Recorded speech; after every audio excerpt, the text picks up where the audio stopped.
Hello, everybody, and welcome to the Sports Hat podcast.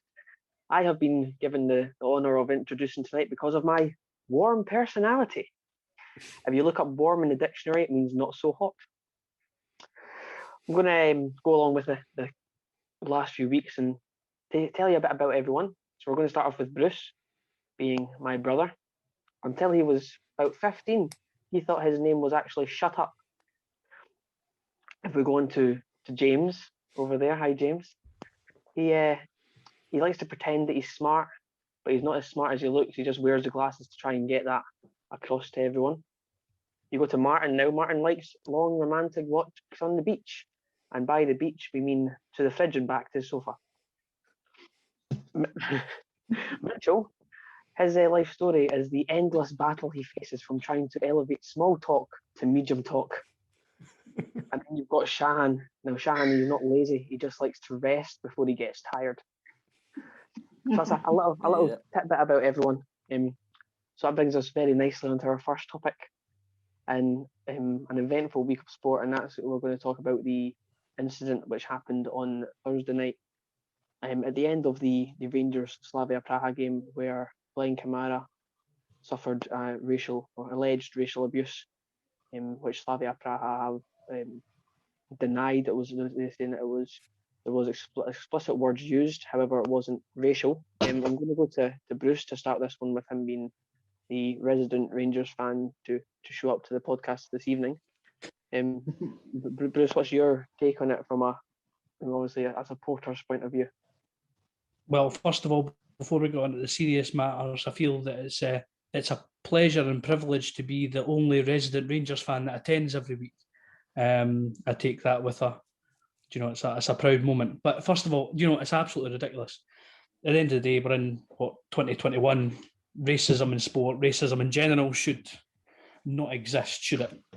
But that's in a perfect world. And as we've covered before, we covered the other aspects, earlier on in the podcasts, and it's something that we spoke about and we didn't think was going to go away, and unfortunately that seems to be the way of it. However, it's just vile and absolutely disgusting for anyone to behave in that manner. And yeah, well, I don't know how much you can talk about it. Obviously, we expect now UEFA to take this seriously and roll with it, and there to be repercussions. But how do you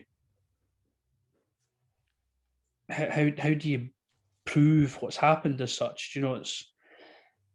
I think the reaction from everyone on the park shows that there was something serious of a serious nature. Connor Goldson was absolutely livid, but how did UEFA then go proving what's happened to take this forward? Anyone? I think it's a good point. We do live in a society where you are innocent until proven guilty. And that is a very important principle, because without that principle, any allegation could be made against somebody and they're guilty of a crime. So I could say X had committed sexual assault, then they would be guilty without any proof towards that. So we can't just go into an allegation's been made, thus that person is guilty. But the thing that sets this incident apart from that scenario is that you've got multiple witnesses on the park who stated that this alleged comment was made. And because of that, UEFA have got enough witnesses to press charges, and I don't see any other outcome that would be acceptable other than the player being charged for racial abuse. I can't see them having enough to stick. Look at it, the lad is, although he's been completely stupid and saying anything, he's been bright enough to cover his mouth, bent over close to the guy's head, and you're lucky, obviously, Kamara's heard it. I don't think anybody else actually heard it. There might have been one other person within that range, so at that point, it's his word against him, and yes, the reaction was there, and I do believe something was said, and I do believe it would have been racial abuse, because it is what Kamara came out and said. But UEFA actually charging him and giving him, a couple of match bans. What's the going rate for racial abusing now? Because UEFA aren't exactly great on setting a precedent for these things. I think on that, UEFA's getting better, because if you look at the referee from the PSG Başakşehir game, when the official targeted one of the coaching staffs, that was one of those controversial moments, because it was a native tongue, because he was Romanian, I think it was, but he's now been removed and banned from UEFA's officials list. So I think there has been improvements over the past season, but I still don't think it's very, very strong.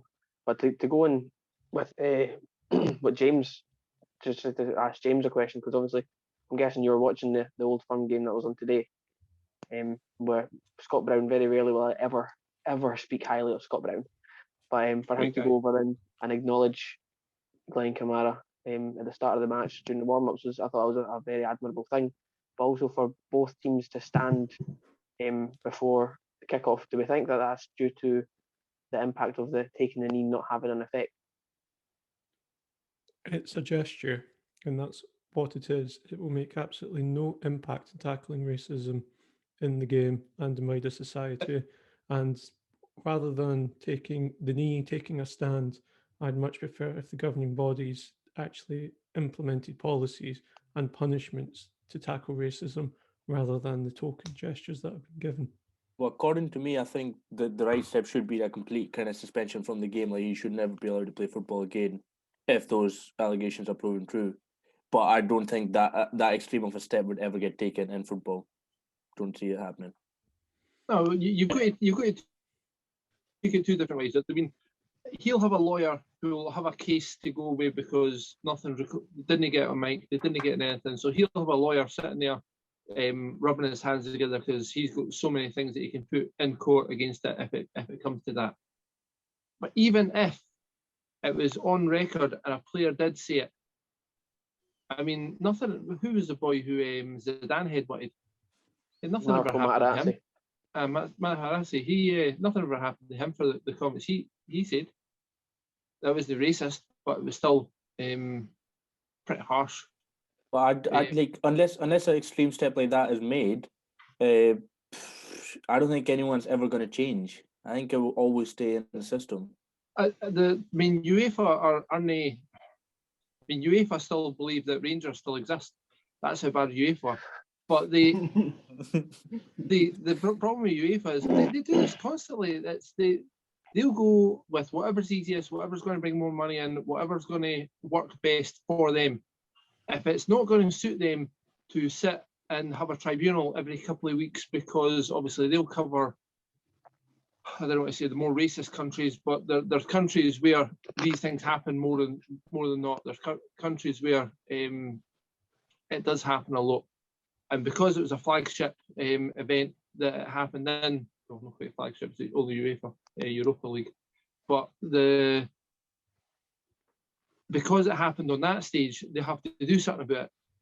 And they didn't want to do much. They just wanted to sit back, count their coins, and let people off with as much as they can let off with.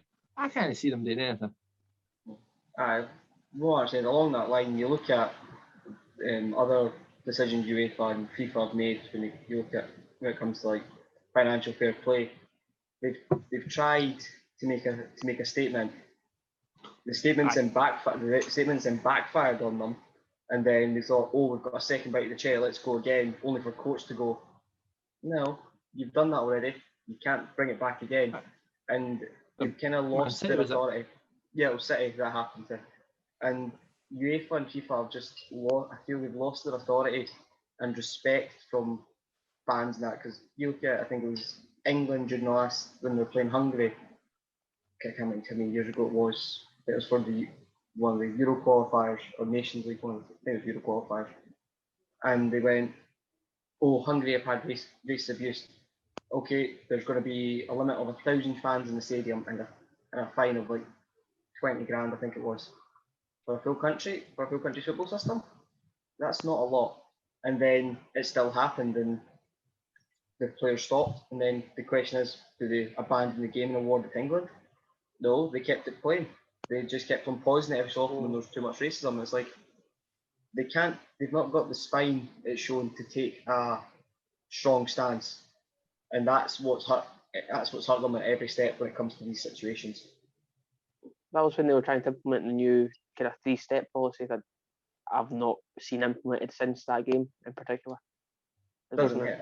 I think so. But even again, it's like 3-step policies. Like, so you get to be racist not once, not twice, but 3 times before you get kicked out of a tournament. Yeah, the first time you're racist is accident. Second time is just a habit, and the third time you meant it. I mean, that's crazy.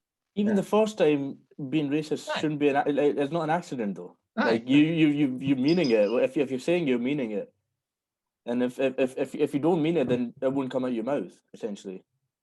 Shahan, that really brings us on. If you're saying a derogatory term, like it wouldn't come out your mouth. If first time it doesn't matter. Like, well, how does it not matter? It's still racist, isn't it? So shouldn't be an accident. I disagree with calling it first time being an accident though.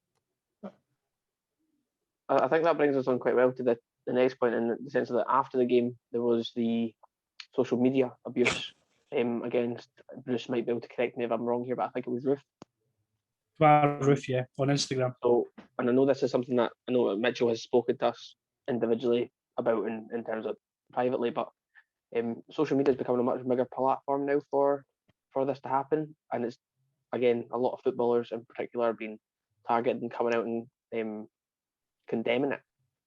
And it's one of those things that's like, our social media companies, we were saying about the governing bodies, James saying the governing bodies aren't doing enough, and he would like to see them do more. Our social media companies and figureheads doing enough to combat this behind closed doors sort of thing?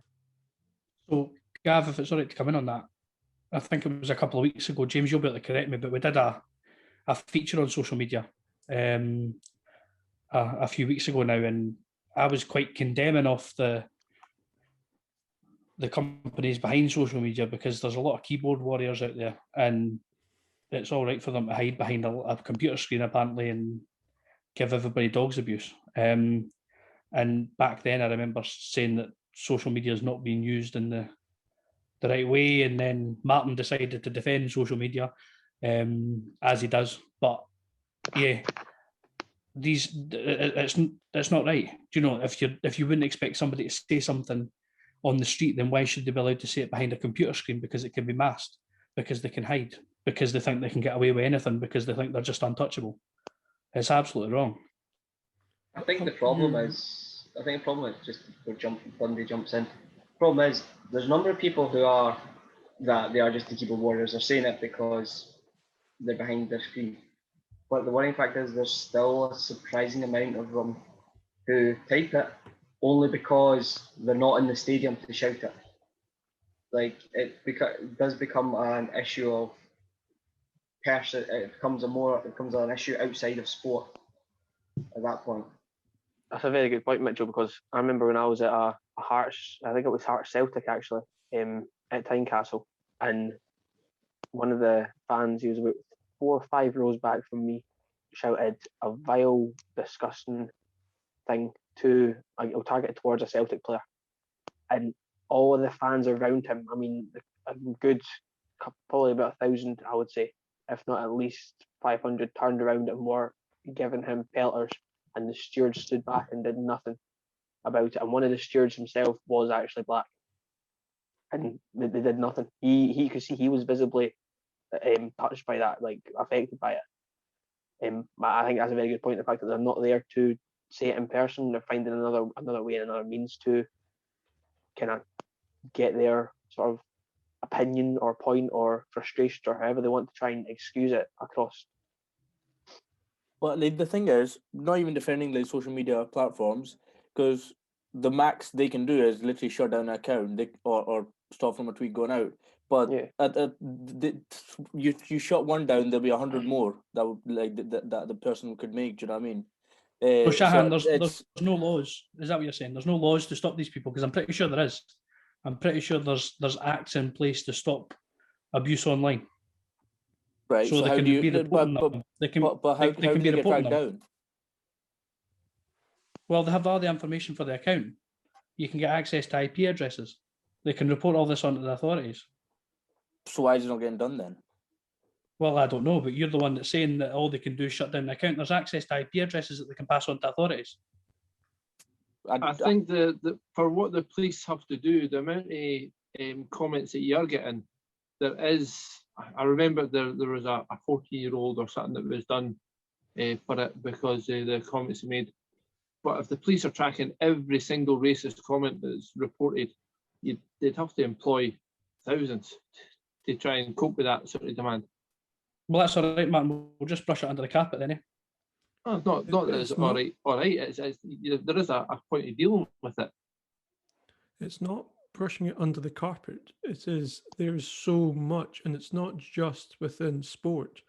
Like in the past week, I've been called on Twitter, I've been called a paedophile because of my religion. I've been told that I'm not Scottish because I might not have the most Scottish of accents. And I would classify that tweet as xenophobic and saying I'm not Scottish because I don't meet these characteristics. So if I report all of them and I'm not high profile, so I don't get many of them, and I still think I get quite a lot. So if you get high profile people like Roof after the game on Thursday, are they going to spend their Friday and Saturday just reporting tweets? No, they're not, because they've got other things to do. So it's a system, social media is a system which has no accountability, but then how do you police it?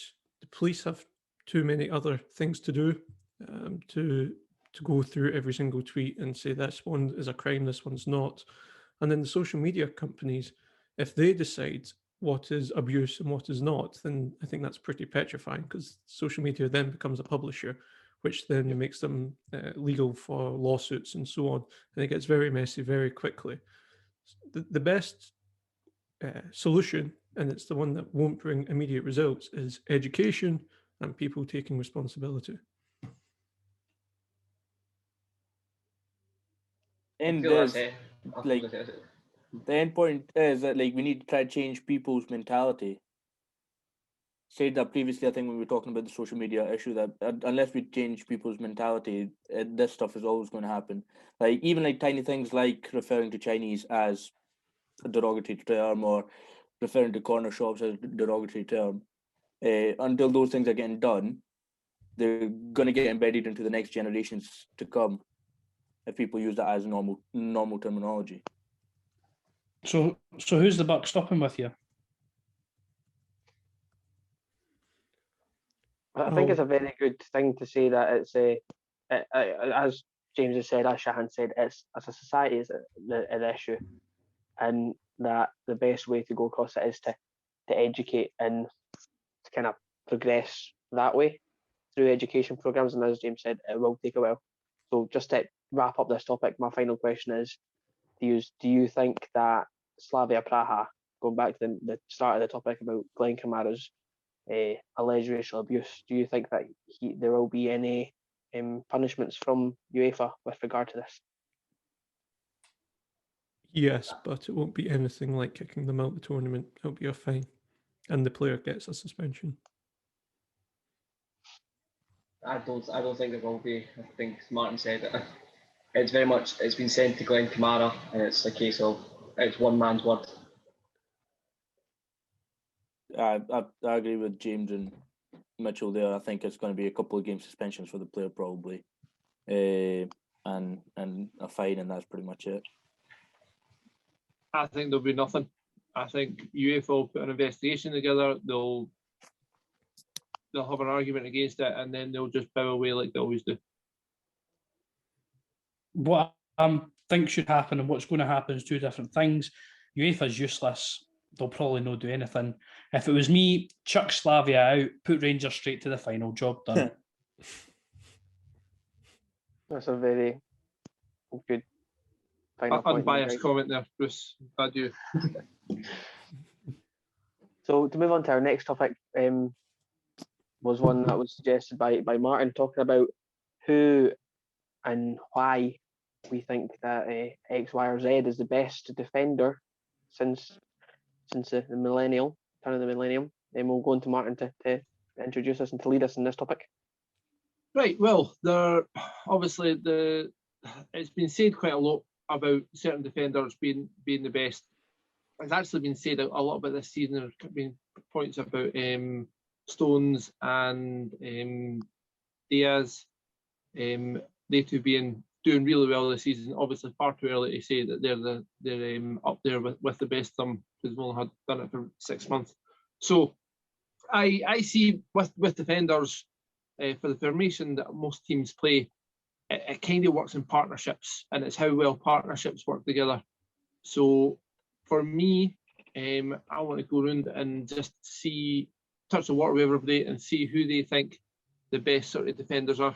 I'll give you a couple of names before, and these are defenders of before the 2000 to actually compare them against. And there's some of them before the 2000 mark. I mean, Lauritsen and Hansen, Beckenbauer and Schwarzenbach.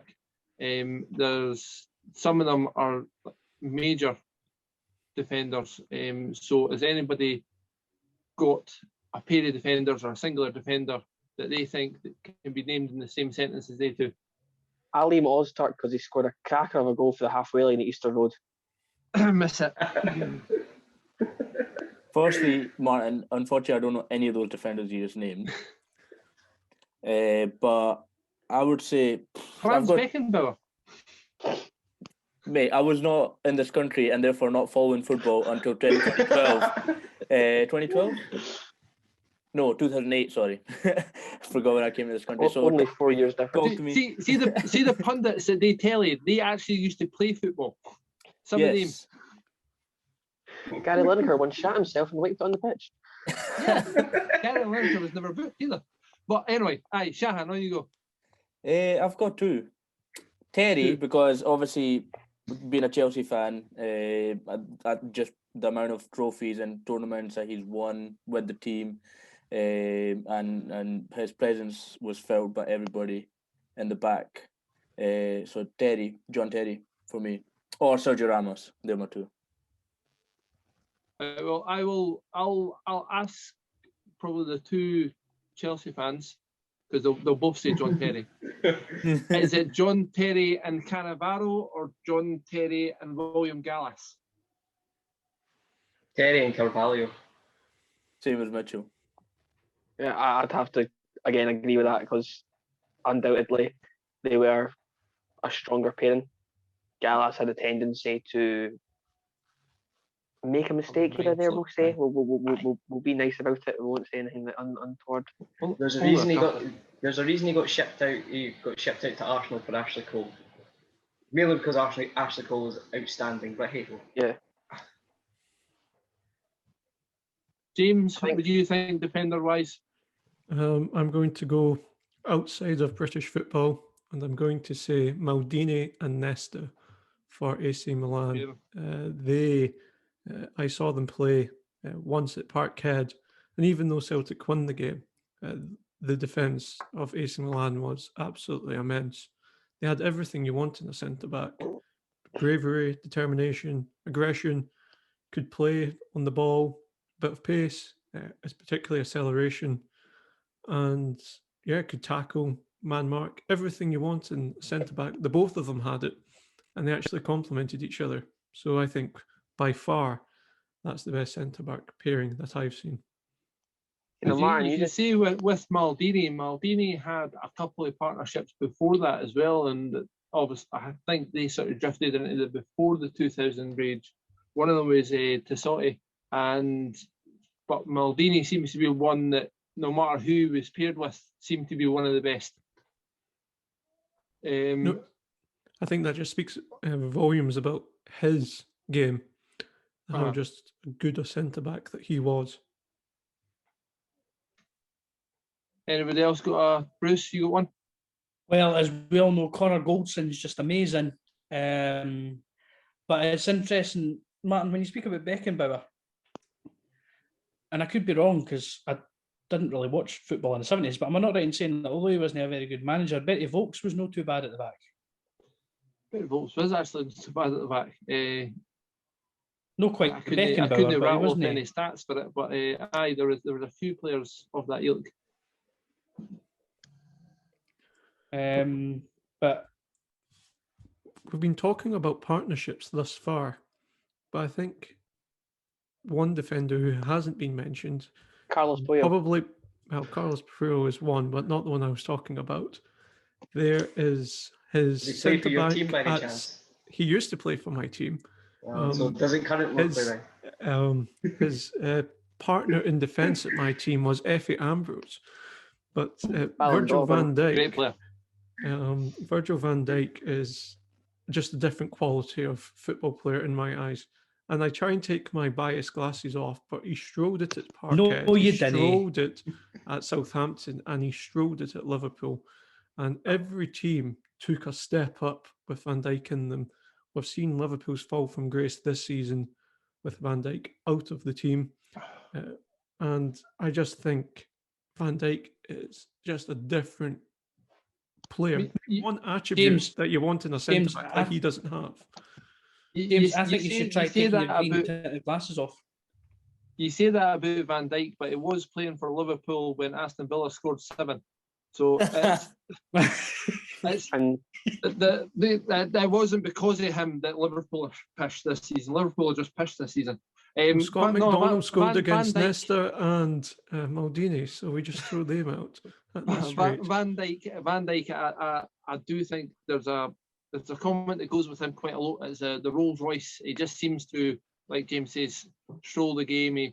Nothing's too rash. And there's something Maldini said, actually. Maldini said that if he has to make a tackle, he's already done something wrong. And there's a definite art to defending. So, yes, Van Dijk is up there with him. I think, there'll always be comparisons in English football when you look at your Terry and Cannavaro, Ferdinand and Vidic for me. Probably Ferdinand out of the two, but they're two different sort of types of defenders. Ferdinand was a bit more a ball player. So Ferdinand for me was right up there. Gav, what have you got? You go, Mitch. I think there's a slight problem, like when you compare Terry and Carvalho or Ferdinand and Vidic with Van Dijk and Gomez or Stones and Ruben Diaz, because the game's changed so much. I feel like if you took a peak Terry and Carvalho and told them play as you did in 2004, 2005, 2006, they would get sent off in this day and age. So quick, they would get sent off so quickly. Whereas I think you ask a Van Dijk and a Gomez of that to step back and play in 2004, I think they could do a job. They're probably quick. They're quick enough and strong enough to get handle themselves. But I think they would be bullied a lot to start with because the physicality was just something different at that point. I read down a couple of names that within the 2000 and players that I just didn't think would be able to play as much. Keown and Adams, Sol Campbell and Toure, Company and Lescott. Company and Lescott weren't actually that long ago, but the style of football has changed since then. It has got a lot more difficult for defenders. Defenders have to be football players now, as opposed to the 90s where they were just defenders. They would stop the ball and pass it to somebody who knew how to play. I think that's a big point because I think was one of the big reasons why Real Madrid sold Pepe, was because he was too much of a, you're not getting past me and I'm making sure you're not getting past me, but I'm just going to stop you.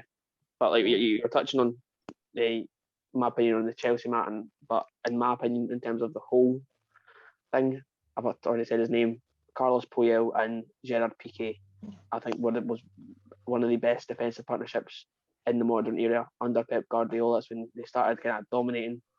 You could argue if Piqué wasn't playing, it was Abidal, who again was one of those, he was a bit more tactical.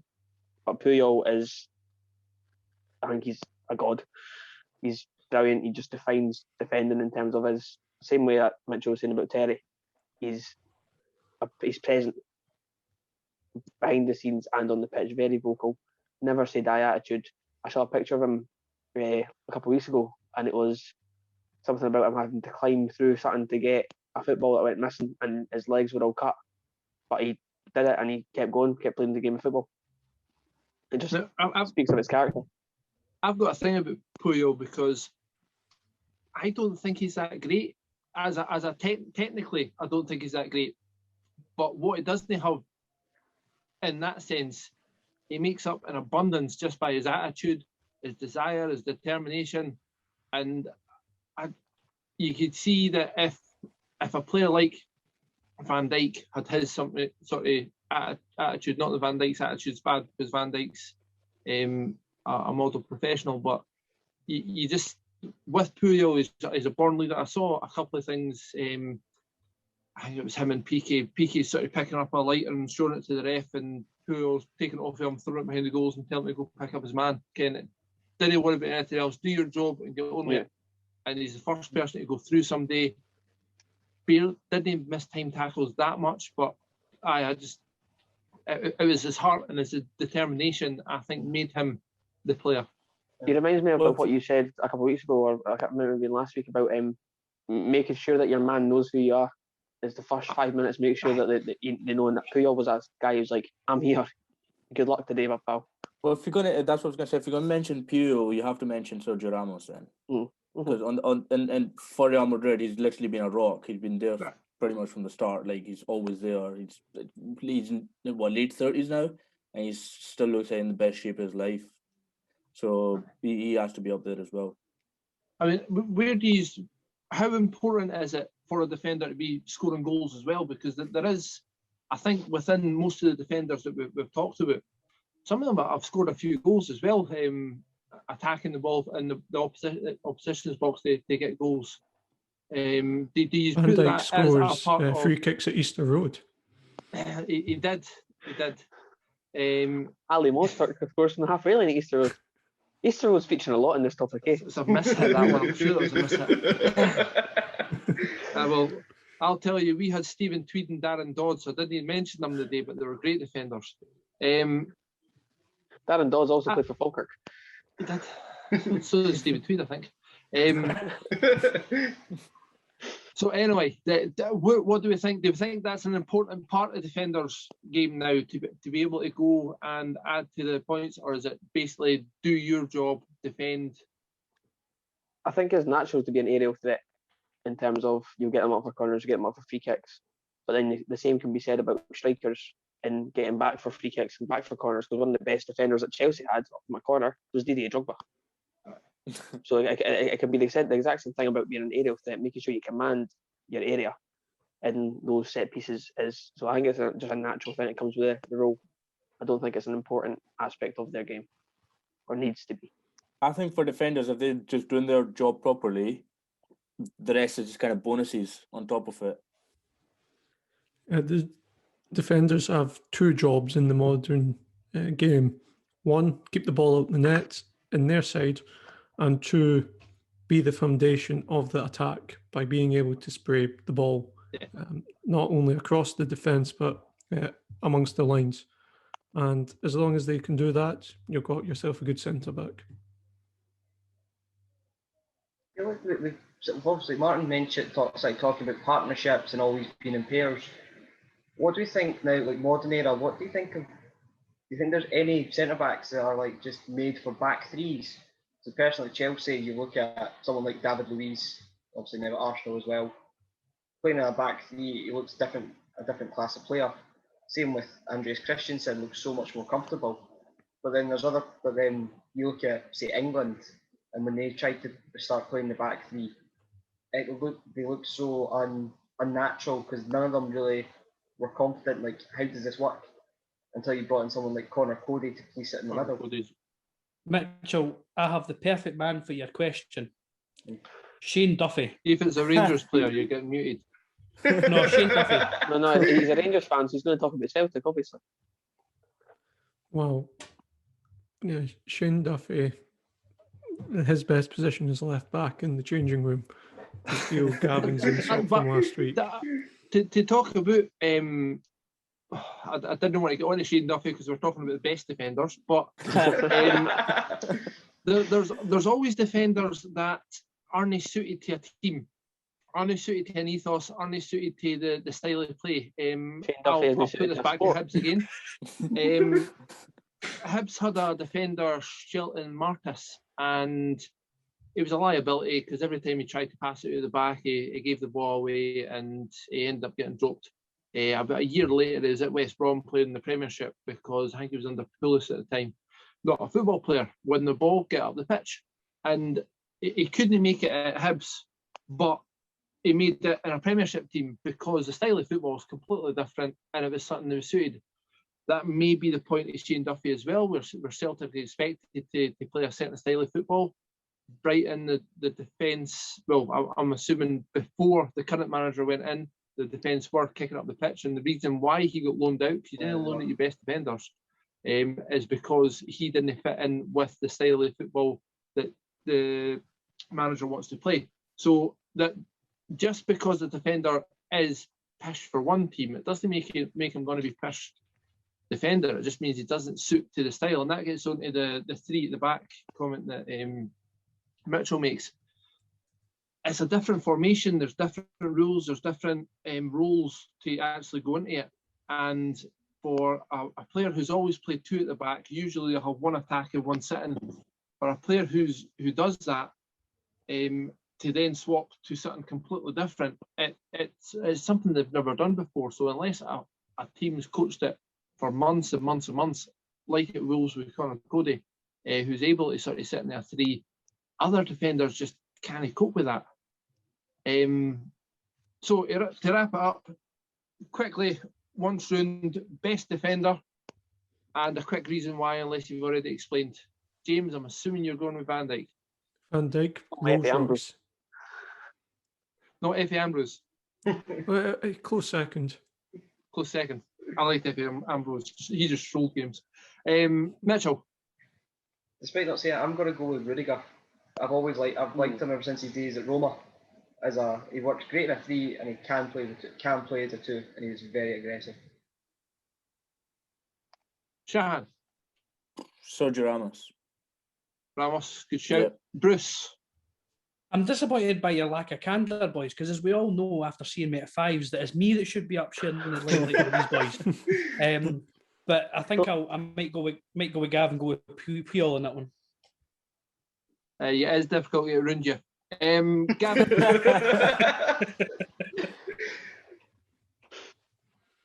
I'm going to go with Puyol as well, just because of his never say die attitude. Puyol. And I will go with Frank Sozzi because he played awesome at the back when he was at Hibs. Good stuff. Right. Well, talking about centre-backs, a fun fact that I discovered only 2 weeks ago was that Margaret Thatcher played centre-back in hockey. I didn't know this, but she did play centre-back at hockey. And I now hate the sport even more. And we've got a hockey player in the group. Oh, God. So, Mitchell, we've had Shahan pictures, cricket. We've had Martin attempt to sell us golf. It's your turn to make the case for hockey. I just want to point out that link will be the point that all our views just drop to zero. You realise that? Someone mentioned Maggie Thatcher, right? That's what I think unless we're talking about somebody having sex with Maggie Thatcher and it being like a hot cheese and onion toasty, then we didn't talk about Maggie Thatcher. I think the concern for me is that I think the concern for me is as if Mitchell's job wasn't hard enough. You know what I mean? So I actually want to start off. Martin says he already hates it, so I'll come to him first. Is there a reason other than you've never seen it before, or that you've never watched it in general, why you don't like hockey?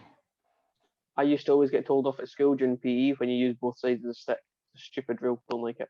It's because you watch too much ice hockey. I did like ice hockey. I think sometimes you just got to sort of narrow it down to the amount of sports you like. And sort of Shinty was just above hockey, sorry. Is that because you can hit players with it in Shinty? Yeah, it probably is. You should come. You should watch us. You should watch us play, especially when my namesake plays. It's not meant to be a contact sport, and I don't think he's got the message. So, Bruce, any reason why you don't? Other than It's you- not I don't like it. I've never really opened myself up to it, I suppose, Mitchell. I do like ice hockey. I've seen ice hockey live. I really quite like ice hockey. So you're going to have to try and persuade me otherwise, I suppose, on that one. Right, so I'm pretty sure Shahan likes it because I'm sure. I like hockey. Yeah, because you did actually play for a little bit. yeah. I played. I prefer It's- American football over hockey. That's the reason I went there instead. It's definitely more interesting than cricket. Anyway, moving on from that, Gav. Not bringing that up today. Gav. As I said, I got told off at school for using both sides of the stick. I just since then it's just never been something that interests me. Was that Mr. Diamond by any chance? It wasn't. No, Mr. Diamond was leaving just as I was. Right. I think he was. I think it must have been second year when he was ready to leave. But now it was big George Burnett. No, click on that. He's fun as well. Right. Bundy. I can't tell if you like it because of Maggie Thatcher or you're just saying that because Maggie Thatcher, Tony. He hated it 2 weeks ago. Then they found out Maggie Thatcher plays it. James is more a cruel played Kelly it. man. Played it, Martin. Played it. I went to see you play hockey, Mitchell, at Grangemouth High School. Again, like further proof that the both of us are in the single market.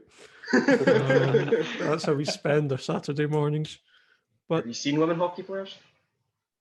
True. I'm going to pass over that comment. On that one. I think it's an okay sport to watch at the Olympics and so on, but I wouldn't watch it for. I don't even know if they have club games at elite level, but I wouldn't watch any of that if they did. But I might watch it at the Olympics. So one of my things I'd say is to go back to yes, they do have it. Yes, they do have elite club level because they've got Europe. They've got basically like their own Champions You want League. to call it elite? Well, it's been allowed to play. It's been allowed to continue in England, so it must be an elite sport. Basically, look at Mitchell. That is not elite.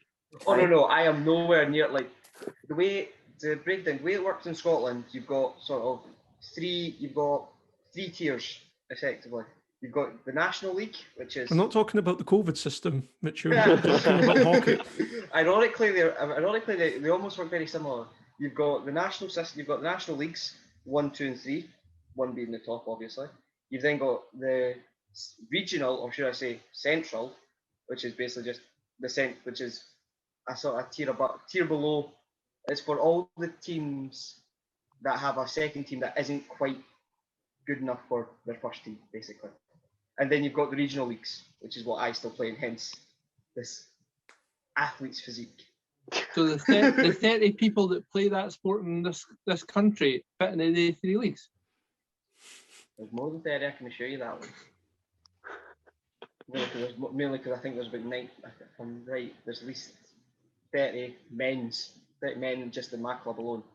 I'm not including the women. I don't know that side very well. Man, wait until he gets his toes out to start counting. Mitchell, we all know you don't know the women's side very well. I mean, I quite enjoy it, to be fair. I think it's quite a good sport. And I once got mentioned in the Falkirk Hockey Club website as well because I'd done a brilliant assist running down the wing, which was a struggle for me. After that, I couldn't run past like two steps. I was falling over. But no, it was a brilliant run down the wing and then across. Brilliant. I bet it was Mitchell, riveting. as somebody that doesn't really know much about hockey, how many people are on a pitch? I think the playing surface. To make it easy, it's like football. There's 11 aside. You've got a goalie who has got their own special rule. In hockey, they can use their feet and all their body, whereas the players can only use the stick. But if your hand's on the stick, you can punch the ball if you really want to. Which sometimes you have to in a penalty corner. Oh, God, yeah, we're not getting to that. That's just dangerous. I've had one too many things like that.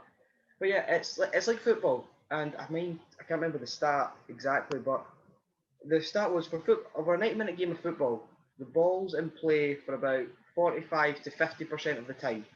So actually moving. Where in hockey, hockey's only, if you watch international level, 60 minutes because it's broken down to 4 quarters.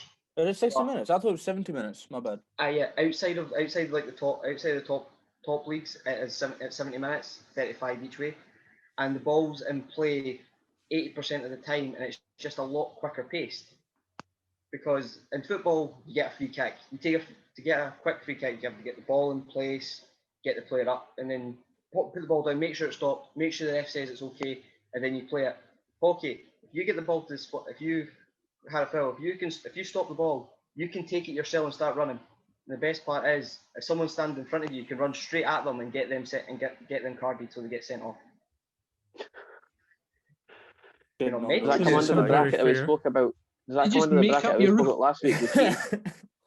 See, on all this, right, Mitchell, do you get like when the game gets adapted quite quickly? I think that goes for all the sports, right? Because there was a time when Pakistan and India had like the best hockey teams ever when you used to play on grass pitches, and the kind of Western team decided that AstroTurf was a better surface to play on, which meant that Pakistani and Indian players weren't able to adapt, and now they're probably not as good anymore. Well, go with that. It started. I have played on a grass pitch. It is a totally different game to playing on a sand-based AstroTurf or even a water-based AstroTurf. That's too complicated. I'm not going into all the different types of AstroTurf pitches you can get. When it comes to it, you start on grass pitches, which is like as Martin said, it started like shinty. Starting on grass pitches, it was a lot more of stop the ball, smash it as hard as you can to get it up the pitch, and a lot of like sticks were wooden, solid, big, thick shin pads because you're having to make connection with the ball and it would bounce up. Whereas as it adapted, it went to ash, like Grangewood High, the old Ashy Park. It was like that, which again had the similar issues to grass. You'd have to smash it as hard as you could to get it to go anywhere. And that's just to move it 2 foot up the pitch at times. But now you're on to like AstroTurf and that. It's much more of a case of if you're hitting a ball and trying to smash it, you can smash it from one end of the pitch to the other with great speed. And if someone doesn't realise it's coming and hits them in the foot, happens to me often, and gives away a foul, it really hurts, which isn't fun. But that's, So you get tactical, hurt is and it? you get hit in the foot. yeah, if you're not paying So attention. you get a foul. How tactical is the sport? I'd say compared to football, I think it can be a lot more tactical because in football you've got your 11 players on the pitch and you've got your 5 subs that you can use in some leagues, 3 in the Premier League. In hockey, you've got your 11 on the pitch, you've got your 9 on the bench if you've got a spare goalie, but those 8 outfield players can keep on rotating the entire game. So there's always going to be fresher legs on, and it comes tactically down to when do you do it? When do you make those subs? Who comes on? Who comes off of those subs? Because the way the rules work, as Shahan mentioned, you get something called a penalty corner. Penalty corner is basically like a foul, almost like a foul in the box, but it's not stopping, but it's before someone's shot, basically. It's not, you've stopped the ball on the line. You stop the ball on the line, it's basically a penalty kick, penalty stroke. But a penalty corner, and that's one of the things, it's whoever you got on the pitch has to take it, and that's where you get some of the that's where you get people drag flicking it, which is one of the greatest skills to watch because they're launching the ball about 80, 90 miles an hour off the end of their stick. Also very dangerous when you're the one having to run headlong at it. Hence why I've been hit with the ball so many times. Doesn't help. What's deemed as a foul in hockey? You can give a spectrum sort of thing. So it can be as simple as in football you get a handball. In hockey you get a foot. So basically if the ball hits your foot and it stops someone from, and it gives you an advantage, it is a foul. And the gives you an advantage is the key phrase in that. So if I get the ball trickled out to me and I miscontrol it and it hits my stick, bounces off my foot, and no one's close enough to make advantage, it's play on. So basically what the handball rule should be in football. Yes, that's exactly what I think. But then it can go up to something as serious, like, and obviously the most serious is like if you punch someone, you're getting a red card. And it's the best way to do it. But in hockey, you've got 3 cards. You've got a green, a yellow, and a red. Red card, simple enough. You get it, you're off. Wait to change your rooms, leave the pitch.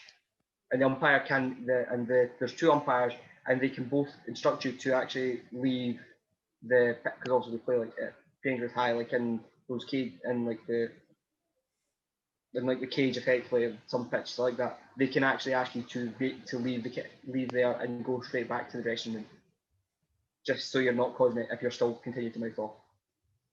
Where it starts coming is green cards are like in football, like a referee's lecture. It's like you've done it a couple of times, and instead of already gave you like a little warning, and it's like next time you're going to in football, you get a couple, you get next one's going to be a card. This is basically here's your card, and a green card is 2 minutes off the field.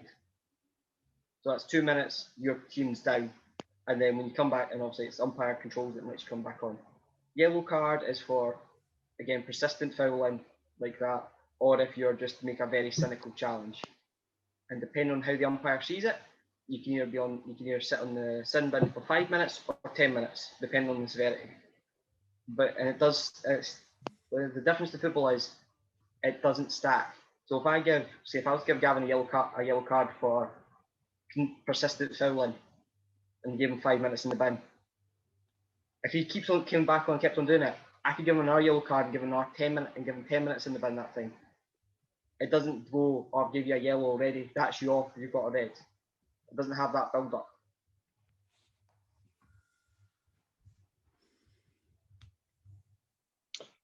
See when you get to the elite level, is the women's part of the elite level bigger than the men's part of the elite level? I've seen this. If you pardon me a second, I'm going to look up my phone because I saw something on. I follow hockey pages on Self Pass, and it was basically talking about the comparison between the men's, how big the men's game is compared to other men's players, obviously. Like other just because I think it's a better women's sport. Yeah, you could be right with that. I'm not going to argue. Well, if I give my point of view in terms of my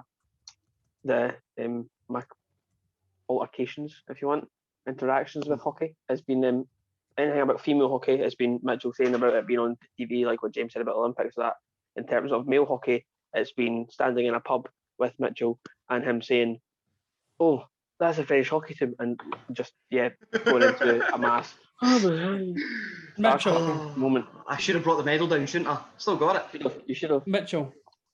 Yes. Well, while you're looking this up, I've just got a wee question. So we're obviously looking at going out and playing some golf. We're looking at going and having a muck about with cricket and making a fool of ourselves and all the rest of it. Whoa! We're not mucking about. We're playing cricket. Let's get this Well, right. I've got your back, Shahan. Got you. Is there any way we can have a muck about with some hockey, Mitchell? Well, the club is looking to start training back in 2 weeks' time. Just to put that out there, if anyone's looking. What? You don't even know what day it is, though. Aye, but that we're not at club level right now. Like we're just between us. Just go to the Ashley and play, and go to the Ashley and have a couple of. Is there a way you can lead that, Mitchell, and make it work? Aye, we can borrow some hockey clubs and. I think I've got 3 sitting here with me, so. I could. Well, they do play.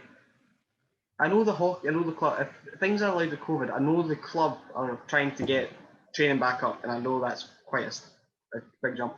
But I also know they usually do taste. They also are trying to do taster sessions, and they also do some like fun sevens over the summer as well. So I think if we could get a couple more, I'm pretty sure I could sweet talk a couple of guys from the hockey to come down and make up the numbers, so we've got have a 7-a-side game to start So to have that stuff.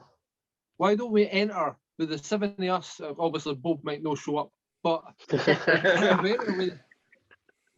7 of us. Let's just enter a team and see how we go on. That would be good fun. I'm not a keeper. Bag's not a keeper. I would expect us to be a very short day out. I think it's going to have to be a case I nominate James to be the keeper. I was going to say, I think it has to be a case of the Maggie Thatcher. I play centre back in hockey. That's my position. It's one of those though. I'll play somewhere in midfield. Is that so you can make your great run up the wing and then do nothing else? You're too bugger. That's it. We'll go with what Martin said, and the Bruce is hard to get around. Therefore, he filled the goal up more, so he can be the keeper. Well, the goals aren't as big as the one in full size football pitches, so it might be. I'd probably fill the goals. I do tend to see that bigger goalies seem to tend to have it easier at times, just because everyone likes to hit them with the ball. They don't seem to understand the concept of aim for the corners. I wouldn't try to score. I just want to hurt somebody. When you realise the keeper's smashing the ball at them. When you realise the keeper's got like full padding, it's kind of hard. And like the best way to actually hurt a keeper is to hit the ball so hard, score, and have it rebound and hit him in the back. Mitchell, if I'm going to be going in goals, can we stop this conversation now? All you've got to do, Bruce, is stop them getting it past you, and you're fine. So if it hits you in the back, it hurts. Hits you in the front, you'll be fine. Wax on, wax off. Yeah. So. Right, Mr. Maggie. Yes, so I think we'll just go around the group quickly. After Mitchell's attempt to sell hockey to us, are you more interested in the sport than you were before the conversation? So, Martin? I heard women play it, so, but apart from that, no, not even a little bit. Bruce? I'm unsold at the moment, but once I've been in goals, I'll let you know. I'm sure I can find you a set of padding. I think that it's been nice to hear a bit more about it and learn a bit more about it, but I've still not got an overwhelming urge to go and watch it at the moment. Shahan? Same level. I'm quite interested in it from the start anyway, so same level, I'd say. Can I say that was more successful than Shahan selling cricket then? Yeah. Yes, you were more successful than Shahan selling cricket. It's a bit difficult when nobody else has played cricket apart from you. Well, James, what about yourself? What's your opinion on it? Yeah, Maggie sold it better to me than you did. That's just because you've got your blue light Tory specs on. That's why. No, his green glasses for the Celtic earlier. But before we go into a Bash James session, I think we should go to Gavin for the final topic, which is our traditional round table. Yes, so with this week having the sort of cup competitions mainly, I'm just wanting teams. I'm not wanting any explanation as to why or anything. I want teams. I want to know who's going to win the Champions League, who's going to win the Europa League, and who's going to win the FA Cup. With those being the three ones that are mainly on TV, being this week. So we'll go with we'll start off with James after that big sigh, and roll with the guys in typical Tory fashion, sitting in the back benches there. Job done, James. Job done. For the Manchester clubs, Man City double and a Man U victory in the Europa League. Okay, we'll go to Bruce. So Bayern Munich are going to win the Champions League, Man United the Europa League, and Man United the FA Cup. Man United are out of the FA Cup. I don't watch the FA Cup. Who's in the FA Cup? Did Bournemouth knock them out? No, Bournemouth got knocked out by Southampton. Let's go for Man City because they're playing Chelsea and Chelsea are rubbish. Oh, is that the next draw? That's the next draw, Shahan. Nice to see you paying attention. We'll go to Martin. Man United to win the Europa if the match squeeze past AC. Bayern Munich, can I see past Bayern Munich for the Champions League? Martin, I'm glad we agree on something. Probably Man City for the FA Cup. Shahan? Bayern Munich, Champions League, Man United for Europa, and Chelsea for FA Cup.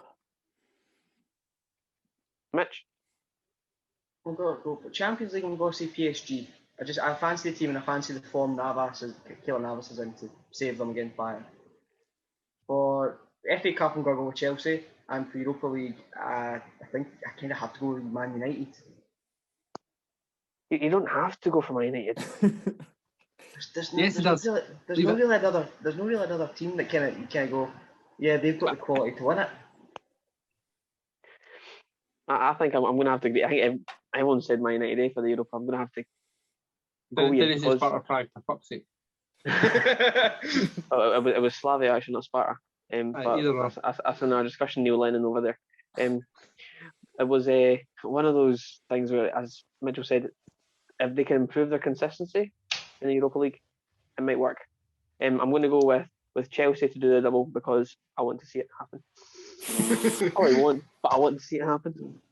You've got a decent chance. Fair To be enough. fair. My Already concern. forgotten about Frank, haven't you?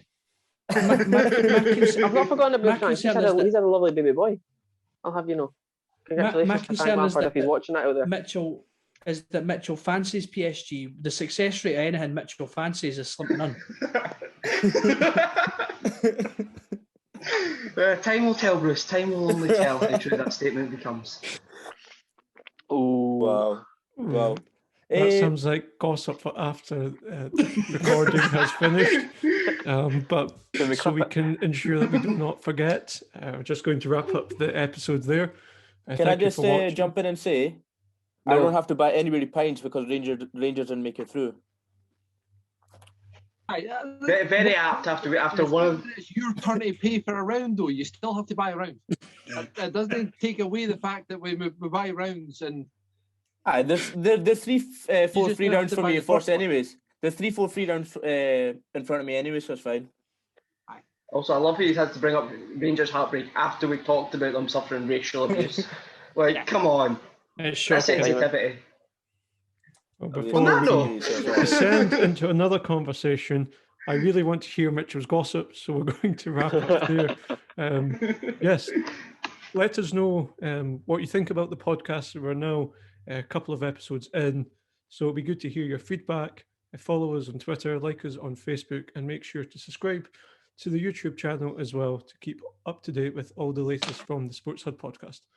Thanks for watching. It's a Sports Hub podcast.